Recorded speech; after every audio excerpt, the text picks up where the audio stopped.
Utah is a state that supports the death penalty. Over its long history in the United States, they have killed 50 people by using the death penalty, and 7 since 1976. There are 9 people that are on death row currently. The death penalty was brought to an end in 1972 in all of America in the landmark case of Furman v. Georgia. In this case, the U.S. Supreme Court held that the imposition of the death penalty, in this case and others, constituted cruel and unusual punishment and violated the people's constitutional rights.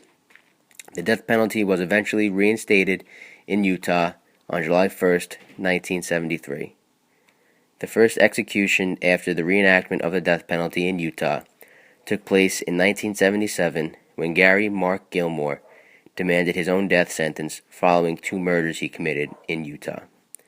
One of the most famous cases of the use of the death penalty in Utah was that of Ronnie Lee Gardner. Ronnie Lee Gardner was born January 16, 1961. He was raised in Salt Lake City, Utah by his parents, Dan and Ruth Gardner. His father was an alcoholic and divorced when Ronnie was only 18 months old. Throughout Ronnie's life, his relationship with his family was extremely strained, to say the least. He grew up being sexually abused by his siblings, ran away from his home several times, and became addicted to drugs and alcohol at the age of 10. In his early teens, he was put into a series of juvenile reform schools.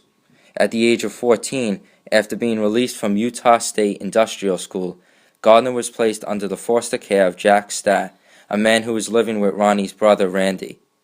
While living with Stat, Ronnie worked as a prostitute and described this time as the most stable period in his life.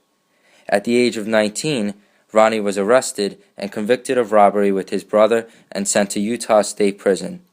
He later escaped maximum security on April 19, 1981, but was later readmitted after being captured. In 1984, Gardner successfully escaped and left a note saying, "I don't want to hurt no one else, I just want to be free." On October 9, 1984, Gardner robbed a tavern in Salt Lake City, Utah, killing the bartender Melvin John Otterstrom. Subsequently, he attended Otterstrom's funeral, pretending to be a childhood friend. After an anonymous tip, police apprehended Gardner 3 weeks later. The trial started on April 12, 1985. Gardner attempted to escape custody with a revolver that was smuggled into the courthouse. Consequently, Gardner shot and wounded bailiff George Nick Kirk, who died 11 years later as a result of his injuries. Attorney Michael Bertle confronted Gardner outside the courthouse and was shot in the eye. Gardner, Bertle, and Kirk were all taken to local hospitals in serious condition. Bertle was pronounced dead 45 minutes later, while Kirk and Gardner survived surgery and recovered. Salt Lake County Sheriff N.D. Pete Hayward said the escape attempts were well planned and the layout of the Metropolitan Hall of Justice enabled ease of access to areas where the prisoners were transported. Gardner had several accomplices. Karma Jolie Hainsworth was arrested and sentenced to 8 years in prison for providing the clothes, messages, and firearms for the escape attempt. In June 1985, Gardner pled guilty to the murder of Otterstorm and received a sentence of life imprisonment without the possibility of parole. Judge J. E. Banks instructed the jury on October 22, 1985, that they had the option of a verdict for a smaller offense of manslaughter if they found Gardner to be under mental or emotional duress when he shot Burdell.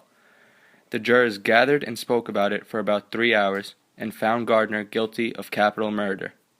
Gardner was ultimately sentenced to death. He selected execution by firing squad over lethal injection as his means of execution. Utah legislators previously eliminated death by firing squad as a means of execution in 2004, but convicts who were sentenced before that date, such as Gardner, still had the option to choose their way of death. When asked how he wanted to be executed, he told the judge, "I prefer to die of old age, Your Honor. But if that ain't possible, I'll take the firing squad." Gardner, on death row for 25 years, was executed June 18, 2010. Strapped to a chair with a black hood slipped over his head and a target on his heart, Gardner was ready. With 2 swift shots, Gardner clenched his fist and then let go, said radio talk show host Doug Fabrizio, one of few witnesses, as he was pronounced dead at 12:17 a.m.